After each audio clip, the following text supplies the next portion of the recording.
Hey there, Heather, ho there. It's Jeff Cutter Diamond welcoming you to another Degrassi poll video. Now, in this one, I did a unpopular opinion slash Reddit post about who had the best progression and regression in the three eras. Now, to me, the Emma era was first from 1 to 7, Claire from 8 to 14, and Maya next class, or 15 to 18. So what ends up happening was that I did an unpopular opinion and I talked about my people who had the best progression regression, and then other people did their talks and said, well, why mine's right. So basically I decided to do a poll, and the poll said about the greatest character progressions and regressions and all that. So the first half of this video is the character progressions, the top progressions and all that. So I know that this video is there, but yeah. So I made 6 characters, and then I said if there are others that should be mentioned, drop me a comment and all that. Well, one person said Bianca should be included because of her character growth and all that. I am going to put Bianca at number 6 on the list. So there's 7 people. The funny thing is, there was only one guy, one male in this top 7. All right, so yeah, I agree. So Bianca will be at the list, but I'll put Bianca at number 6. That bumps down to number 7. It bumps Maya down, who only had 4 votes in the original poll. The fact of the matter is that, to me, maybe Maya had a good progression.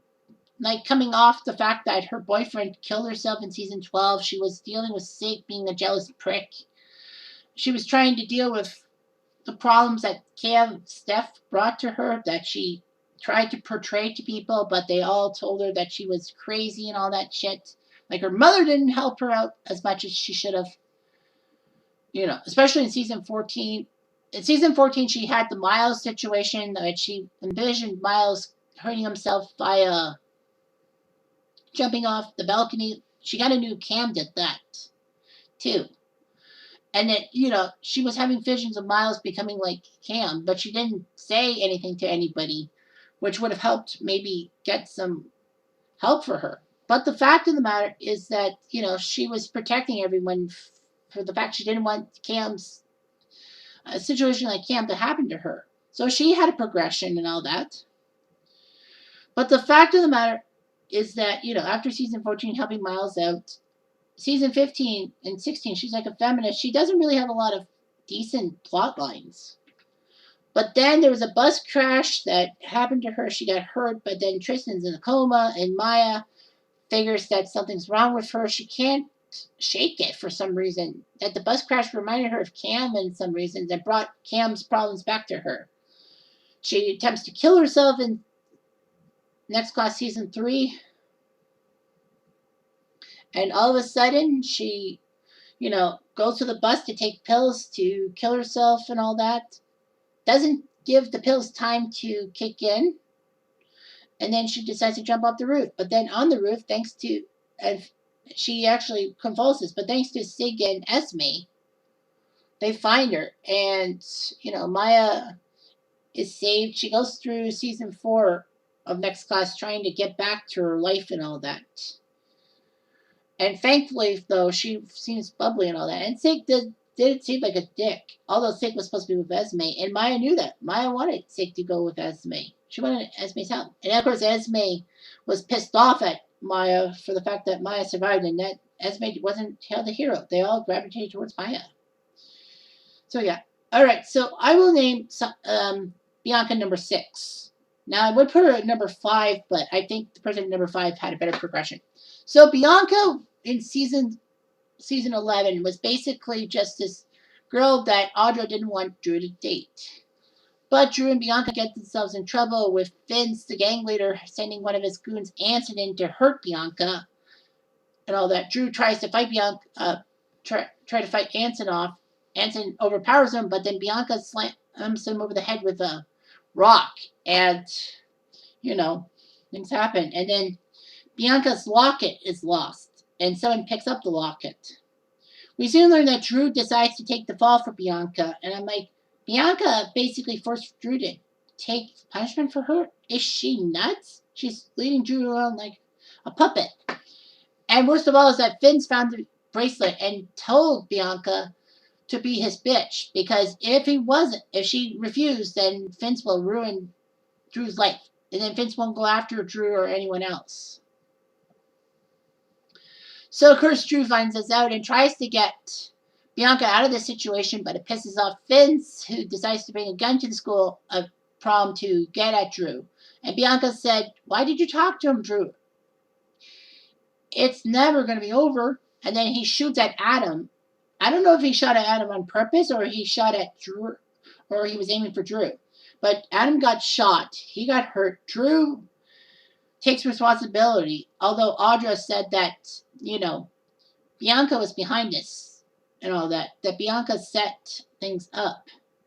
Thankfully, Drew prevents Bianca from going to Vince's hideout to kill him.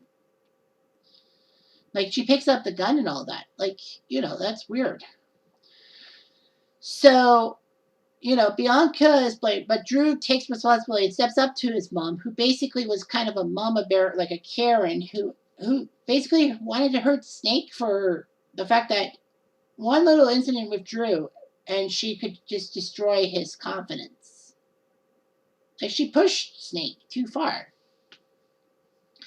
But anyway, Bianca, gets probation and all these things. But Bianca talks to Mrs. Torres, and Mrs. Torres helps her become a better independent woman. And Bianca is.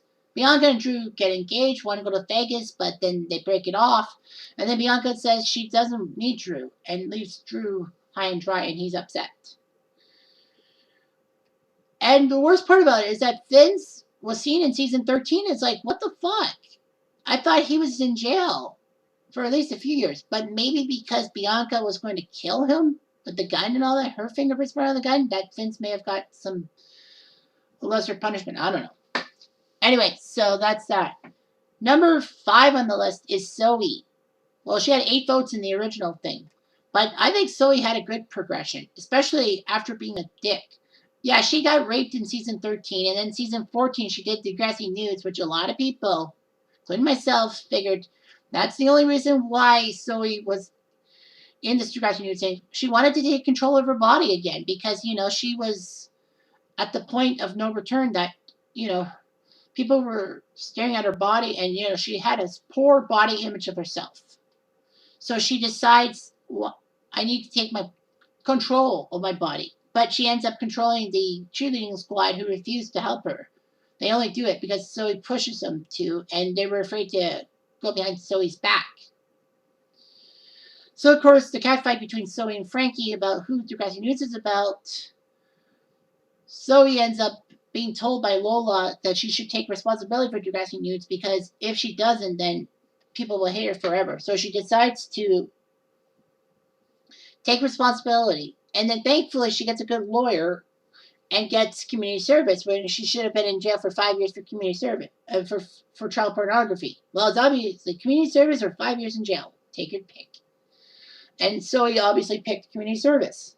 And a lot of people were upset by this, saying Zoe just got lucky. But I mean, from those ashes, we thought that this was the end of season 14, that this was the end of Degrassi. But by season 15, she started to become a better person. She started to get close to Grace, wants to be with Grace, and Zoe gets through with her own sexual identity. Grace is straight. But Zoe gets in trouble with her mom because Zoe, by coming out of the closet, doesn't get any TV or movie roles, and Zoe's mom can't live off Zoe. That plus the whole Catholic thing about homosexuality and all that. But it's not prominent.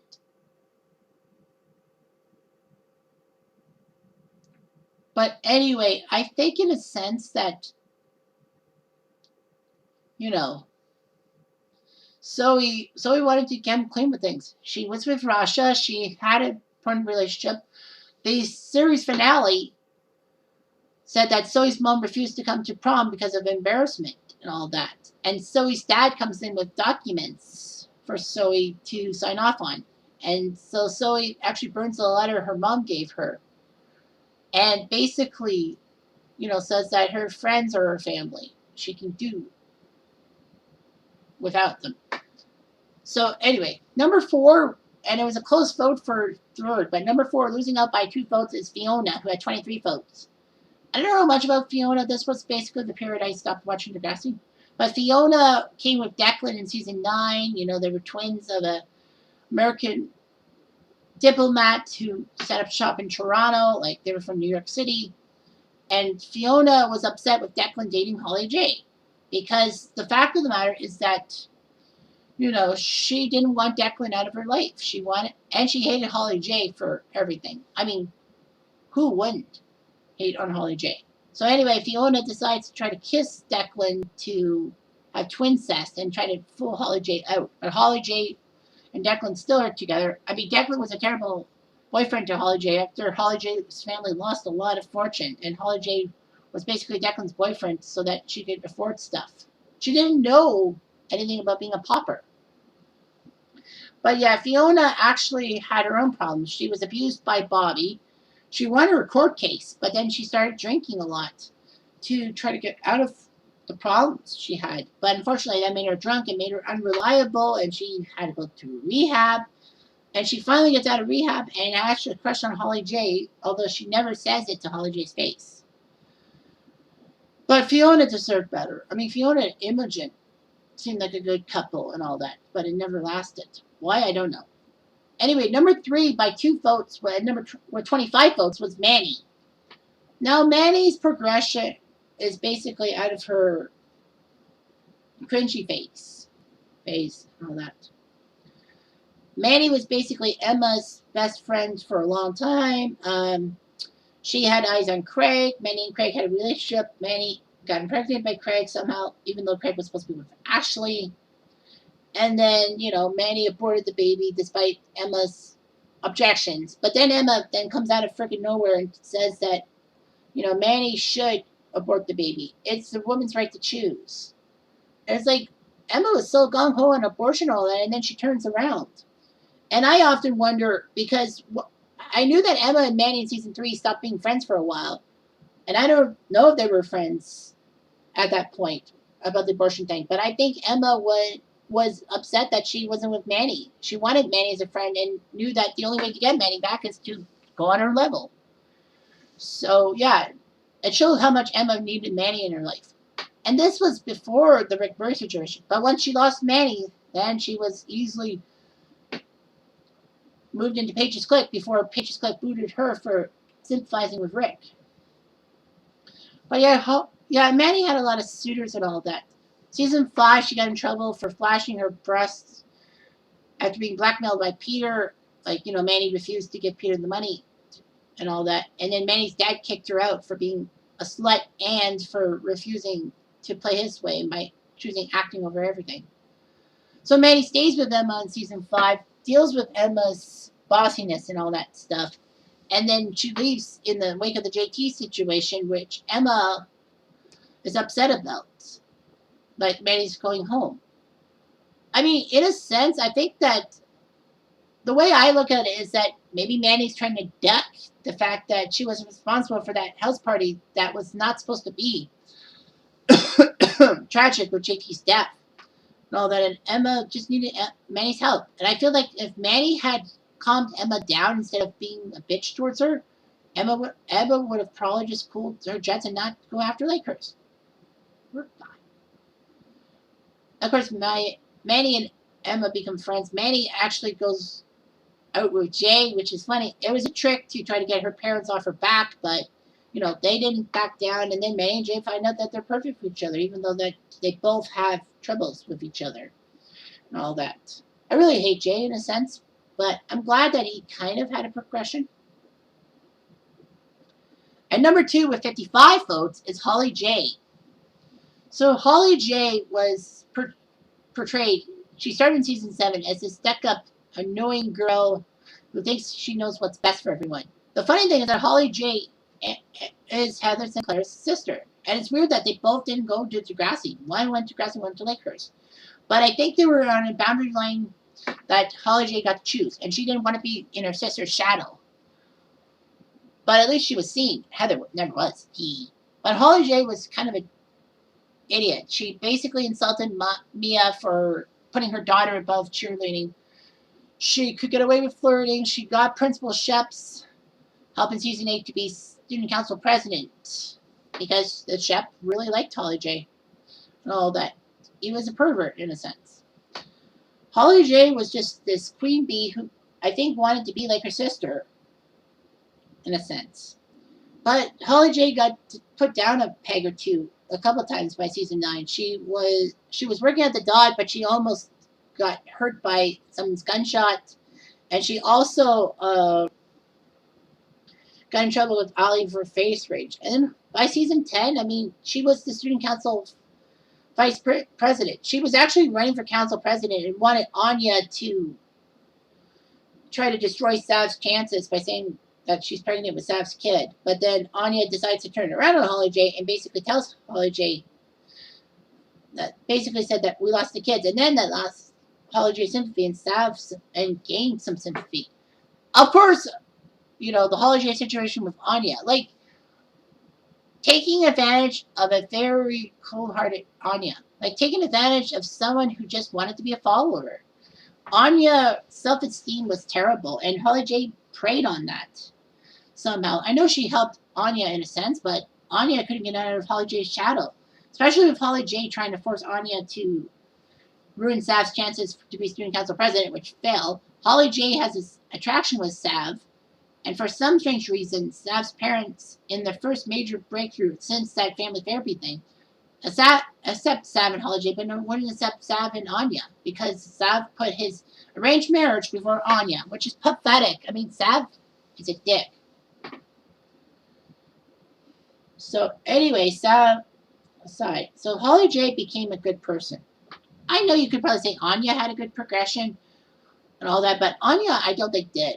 Anya, after Sav rejected her one too many times and refuses to help her out, basically decided to say screw you and decides to date her mother's gynecologist, trying to find somebody to like. She even dates Owen. She has a thing for Riley, but fails miserably. Then she goes to the army because she's a follower. Kind of sad. But Holly J kind of got her comeuppance in season 11 when she had that kidney problem. And then she learns that her mother isn't really her birth mother. She was adopted. But her birth mother was alive, had 2 kids of her own, but wanted 20,000. Was it 20,000 or 2,000? I can't remember. I think it was 20,000 for a kidney. Holly J said, why 20,000? Because of the fact, as Holly J's mom said, that because she has to recover for so long and she can't work, she's got 2 kids, what's she going to do? Thankfully, Fiona, in an attempt to get Holly J to notice her, I think, bought a wedding dress from, was it 2,000 or 20,000? I think it's 2,000. But anyway, Fiona buys the wedding dress from Holly J's mom, and the money's there, and perfectly Holly J gets her kidney and she's fine. But I think Holly J realized how much of a dick she really was. And number 1, with 79 votes, it was closer than I thought, is Spinner. Why is Spinner the greatest progression? Well, he's the greatest redemption arc in my mind. Spinner was a bully in season 1. We all can figure that out. But the fact of the matter is that, you know, he was a bully. He took advantage of a few friendships and all that, which kind of suck in a sense. But in fact, yeah, I think that, you know, Spinner was a bully, and then he had to guest in season 3, the Rick Murray situation. Yeah, he was upset that Terry was going out with Rick and all that, but Spinner was kicking himself for not helping Terry out in a sense. I think he had the guilt of not pressing charges on Rick. I could have got Rick thrown in jail. And of course, season 4 comes along. He's back at school. Spinner makes it a mission to make Rick's life miserable. Everyone in the school does so. A lot of them did. And I think the zero tolerance policy was made to quash things, but it didn't really work out. Spitter, at the end of it, with Jay and Alex, were the only three that massively bullied Rick. Jimmy did too. Let's not forget that. But Jimmy, said he was sorry for everything. But Spitter didn't change his tone in a sense. Spitter, alongside Jay, got Rick's hopes up twice. At the Rock Your Brain to make sure that Rick didn't know that he was going to be painted and feathered after the tiebreaker, and also in the bathroom, the boys' bathroom, saying that Jimmy was behind the whole painted and feathers thing, trying to get everything off their shoulders. I mean, Jay's to be blamed for it, but Spitter went along with it. Although I think it was probably just to try and make sure that Jimmy and Rick were not on the same page with each other. So anyway, Rick gets shot. Rick shoots Jimmy and then gets shot himself. Spitter has guilt and decides, I need to go to the police, but Jay tells him not to. So Jay basically is a dick and all that. Spitter just falls for with Jay. It's like Spitter rather be a better friend to Jay than to Jimmy. Jimmy calls him out on everything. Spitter tries his best to help Jimmy out in a sense, but I can understand Jimmy's anger because of the fact that Spitter was closely knit with Jay more so than Jimmy and all that. So Spitter got expelled, rightfully so. He wanted his friends back, and by season 5, he made it a mission to get them back one by one, and knew that it will take a while. So he bided his time, and he did pretty well for himself. It got to the point that everyone forgave him within one school year. Good for him. Really like him. And Spinner had his problems with testicular cancer and a few other things. But Spinner was a good-hearted person, and he married Emma. So what else is new? So anyway, I'm just going to take a little bit of an intermission. This will be part of the video, I guess. But, I have to shut my laundry room door, because the stupid heater is coming on. It is getting cold, Alright, so got that. Just check on my stuff and all that. Excellent. All right, so now you've seen the worst, the best. Now time for the worst. The greatest regression in Degrassi history. So I came with 6 characters. Let's see if anyone else was in the end. Well, we got some people. Regression. Okay, I guess maybe that might work. Yeah, I say, someone said Ellie. Alright, so I think that... Okay, so number 8 on the list. Gotta make the numbers right. Number 8 is Ellie. Ellie, in a sense, had a bad regression, and the writers just didn't do her character justice. Ellie was introduced in season 2 as this goth chick that actually liked Marco. And, Marco and Ellie were a pair, but, Marco was hiding his homosexuality from Ellie. So Ellie wanted to be with Marco and help him deal with him not being gay, but she does tell Marco, you have to be yourself. So Marco comes out being gay. Ellie was actually friends with Ashley when Ashley turned goth. I would probably argue that Ashley had a regression too. I mean, a great regression. Or even Craig too had a regression. But, the fact of the matter is that, Ellie had a cutting issue. Like, she would literally cut herself.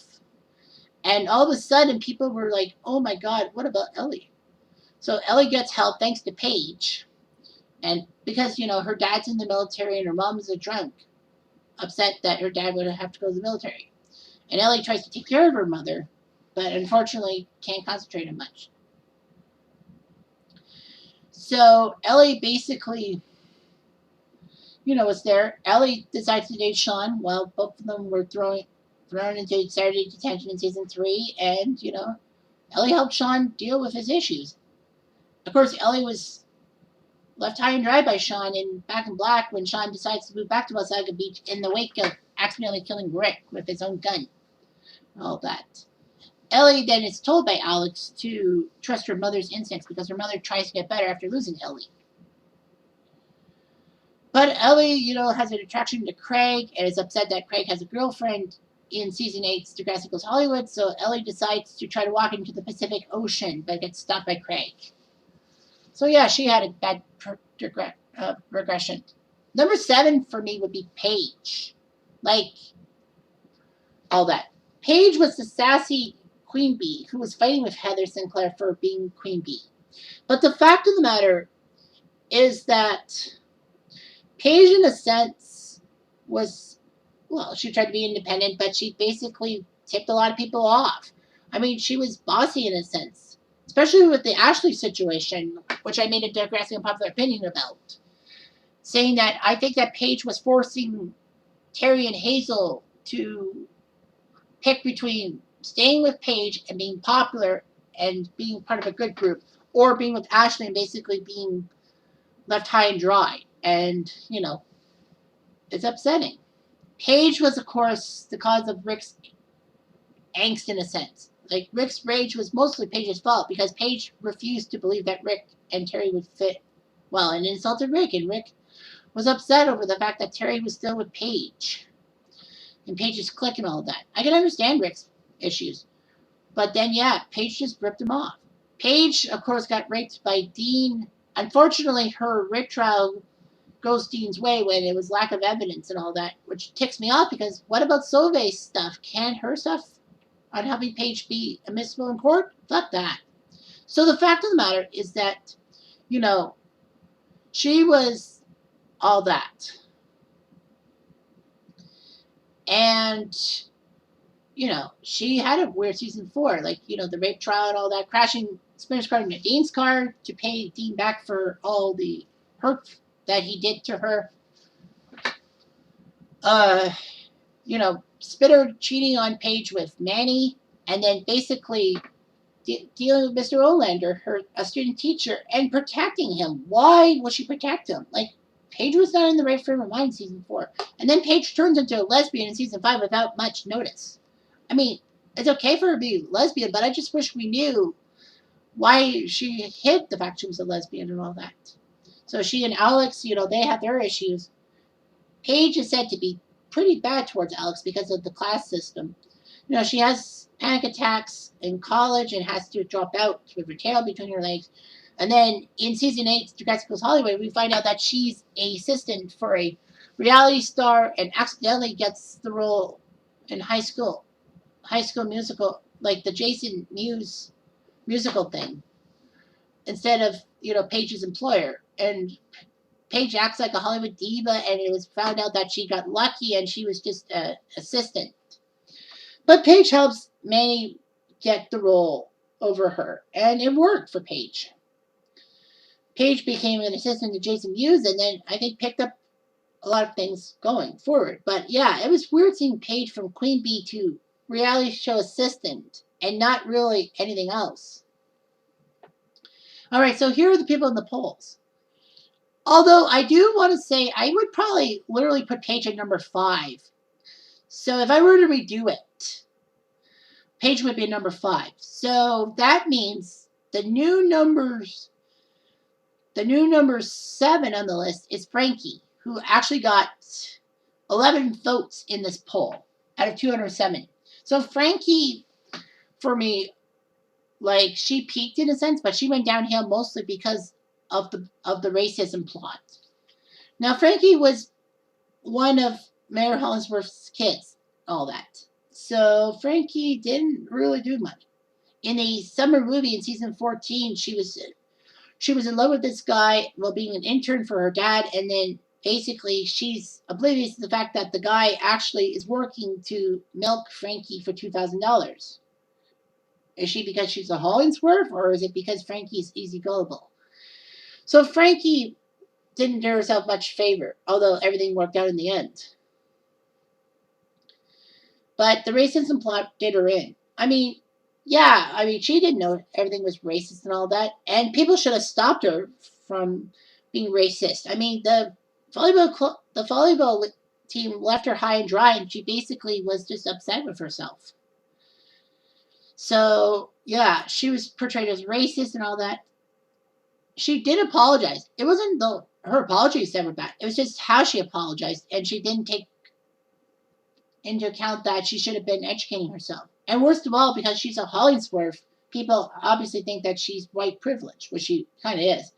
Frankie is upset over the reactions to her in Throwback Thursday, so she decides to run away and then gets car trouble. And then the black guy comes in, and then she's upset with herself, locks herself in, and then realizes how racist she really is. So the volleyball team takes her back. She helps them win, and then, she falls flat, being in that polyamorous relationship with Sig and Esme. I guess in a sense I could have put Esme as character regression, but Esme was always this weird character, kind of in the gray area. So the new number 6 would be Drew, who actually took number 5 in the poll. I honestly actually only put 2 per era. Like, I tried to make 2 from the early era, the Emma era, 2 from the Claire era, and 2 from the Maya era to make it even Steven. But yeah, there's a lot of issue. So Drew, in a sense, was okay and all that, but he had weird relationships that didn't go anywhere, and we don't know Drew's plans after season 14's finally. I mean, he did redeem himself in a sense by helping Degrassi save the prom because of a party boat date snafu and all that. But in fact, Drew only did it, I think, because his mother egged him on. I think his mom knew that Drew refused to do anything unless she basically egged him. So yeah, Drew. I felt like Drew was probably going to get married to his mom, in a sense. I don't have much to say about Drew's regression. So number 5 was Paige. So number 4, and it was a tight one, with 33 votes, was Emma. Now the regression isn't her early days; it's her later days. So early on, Emma was the protagonist of Degrassi, which is fine in the next gen. Unfortunately, Emma had some opinionated views, and people just hated her on it. She was anti-abortion, fair enough. I mean, she almost was aborted herself. She was very caring towards Manny, even though that it came off as being bossy and all that. I mean, Emma's friendship with Manny has been shot on a lot. But I think that Emma was worried about how Manny was being sexualified and bad things would happen to her, especially Manny being pregnant in season 3. And Emma probably took it personally, saying that, she should have told Manny, I told you so. I told you you were the person you were bad to be. But the fact of the matter for Emma is that, she was so outspoken in a sense. I think a lot of fans hated her for her stuff. Especially season 4 when she was petty over the fact that Chris and Liberty were getting together even though Chris broke up. Emma probably was upset with the fact that Chris was moving on from her. In a sense. And then Emma made the statement that if Chris is with Liberty, what does that say about me? Are you nuts, Emma? Since when do you care about that? I mean, Sean was Emma's only real boyfriend before Chris came along. And, Sean left for Jay and the Candy Bandits. And Emma felt upset that Sean refused, that she wanted to mold Sean into a good guy. I think she wanted to make him her project. And of course, it gets me thinking, did Emma really like Chris, or was Emma just trying to prevent Chris from being with Liberty? Long story short, Emma loses her friends and is easily coursed into Paige's clique to try to get rid of Rick. Emma realizes that they're taking the cause out of context, so she protects Rick from a beating, which means that she's basically persona non grata, except for maybe Rick, Toby, and Hannah St. Clair on the Quiz Bowl team. So Emma, of course, gets advanced to by Rick. Rick puts the offenses on Emma. She brushes it off, but when Rick kisses Emma after being painted and feathered, Emma blows off on him, saying that I protected you, get a clue.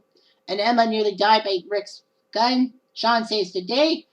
Emma wants to be Sean. It's plain as day you can see that Emma wanted Sean. I mean, she probably thought that Sean's the only boy who was willing to take a bullet for me. Who else would have taken a bullet for me? And who else would like me for who I am? She really was shunned by the school, in a sense. So, of course, Emma goes through zombie Emma phase with her gonorrhea and her relationship with Jay. I think trying to help her cope with the fact that she may have played a big role in the Rick's bullying and felt bad about herself. But then, everything was justified. So she was fine. But by season 5, she made a gigantic change. Her character had changed a lot. She was now become boy crazy. She was being hot. I don't mind that. She got a glow up. But the fact of the matter is that Emma wasn't the same Emma. She rarely had causes, unless you count the Sean trying to save Sean, trying to get Sean help with the public defender in season 6, and Purple Dragon season 7, and the Recycle in season 9. Like her causes, she wasn't the cause girl anymore. Maybe because she thought her causes were that bad, or the big fury is that she had a major cause that caused Rick to be bullied, and she didn't want that situation to happen again because things could have happened worse. So she decided she can't be that person anymore. And she was boy crazy. I mean, she was with Peter even though that she should not have been after what Peter did to Manny. She was with Damien, who broke her heart by dating Liberty, but Emma didn't blast Liberty. She blasted Damien. Emma was with Sean again in season 6, but Sean left for the military and Emma felt terrible. She was left high and dry. And then she was with Kelly, but Kelly left her because maybe Emma's bossiness and the fact that, Kelly's dad wanted him to take a job in the Yukon for his father's company and make money and not do this environmental bullcrap. Kelly listened to his dad instead of Emma, and Emma was so bad that she decided to marry Spinner. I think she just wanted somebody to be with. Terrible. Anyway, number 3 on the list is Claire, who got 34 votes. Now, for me, Claire didn't really have a regression. Claire was just, level-headed, and the writers threw a lot at her. But, I mean, season 8 and 9, she was fine. Season 8, she was okay. She was caring. She was getting under Darcy's shadow, all that. But she had a relationship with Casey, and she felt great about it. I think the writers wanted to do Emma Sean again with Claire and Casey, a good girl dating a bad guy. But Casey is stolen by Jenna, and Claire's upset. Claire goes with Eli after being entranced by his goffiness. Claire has issues at home because her parents divorced and all that, and both her parents didn't really care much about her, although Claire's mom did care about Claire in a sense, but in a dark way. Claire had her issues with Eli, the flip the switch thing, getting cancer, getting groped by her employer, having Fitz and Owen trying to destroy Eli at a prom. That was season 10. That was Vegas Night, by the way. To being pregnant and miscarrying it for some reason. Claire had a lot of stuff thrown at her, and she tried her best to get through it. But at the end, we don't know what happened to Claire post season 14. Number 2 is Tristan with 54 votes. Now, a lot of people say the regression because of the moods and all that. Now, Tristan was okay in season 11 when he debuted. He was chubby. He was actually chubby. The actor who played him actually played him in a fat suit, but, Tristan ended up being chubby, trying to lose weight to get a guy and then just having collapsing. But then he keeps his calm body and all that. He seems to be biphobic. He doesn't like when Miles is with Maya or any other girl, saying that you got to choose boys or girls. And let's not forget Tristan's anger towards Maya, even though Maya was trying to do the right thing by protecting Tristan in season 13 from Mr. Yates. Tristan basically thinks that Maya is just jealous of the fact that Tristan likes Miles and other guys, saying that you have guys hanging on you. Why can't you just be with them? But Maya did it out of concern, and then Tristan forced Maya to apologize to him in season 14, which is pathetic and all that. A lot of people wanted Tristan hurt. I guess because of his personality, not because he was gay. Let's clear that up. So anyway, Tristan was put in a coma in season 17, aka season 3 of Next Class, and a lot of people were happy seeing that Tristan couldn't do any harm when being in a coma. Kind of dark, don't you think? And Tristan was saying that line at the end of season 17, I want pizza, when Maya was treated for her problems. And it seemed like he was intentionally trying to get people away from Maya. I doubt it. But Tristan graduated with his GED, and then he let Miles go off to be himself, which was fine. And number 1 for the regression with 59 votes is Toby. Now, of course, the regression is in the one way of, the way it is. So here's what the situation is with Toby. Toby was actually a decent character in season 1. He was part of the group that made Emma avoid being catfished. He was a computer genius. He had issues with his parents, and his mom, no, his dad and Ashley's mom married, and then they were step siblings, and they both had some issues with each other. But it seemed that Toby and Ashley were going to steal the protagonist spot from Emma in season 1. Unfortunately, it failed miserably. As things happened. The fact of the matter with Toby is that he could have been a great character, and then they gave him stupid stuff. Well, I know season 2 was when Toby got that eating disorder storyline that was not really talked about, that should have been talked about a lot. But it was just one episode, and we don't know what ever happened. No one ever mentions it again. Like, Toby wants to be with Kendra. Well, Toby doesn't want to be a nobody because he feels he's not getting recognition for his stuff, and Sean is. But Toby and Kendra, the relationship that Toby has eyes on Kendra and is a little bit creepy towards Kendra. But Toby figures that no girl would ever be with Toby, so Toby's trying to make sure that Kendra doesn't leave him. But by season 4, she does. I mean, the actress left too. But anyway, the fact of the matter is that Toby deserved better. I mean, Toby also,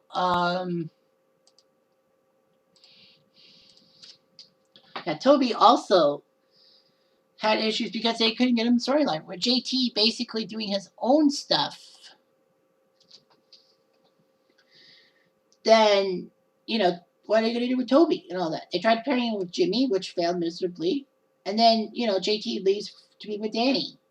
And Toby's by himself and gets Rick into the back of your brain, and they become friends because they both like role-playing dice and other stuff and kissing girls that don't want to kiss him back, especially Emma. So Toby, has weird feelings about Rick's death and all that. On one hand, his friend died, the only friend that understood him. And on the other hand, he's a psycho for trying to kill Emma.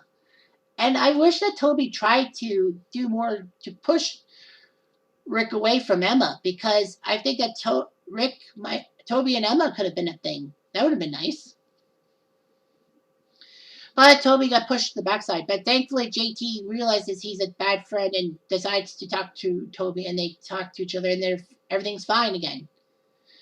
Problem averted. Crisis averted, if you will. But the fact is, this doesn't take away from the fact that JT abandoned Toby. Then Toby ends up being a painful person and all that. And Toby gets shat on a lot. Like, she's eating in many storylines. And JT dies in season 6. And Toby probably feels terrible that he got Toby to JT to be stabbed, because remember, Toby told JT to go after Liberty after, JT has his crisis. So the crisis is simple. That Toby got shot on because people didn't know what to do with him. Heck, he wasn't even in the opening credits in season 7, so they really didn't know what to do with him. Pathetic, don't you think? So anyway, that's all I've got for this video. Anyway, I'm Jeff Time. Thanks for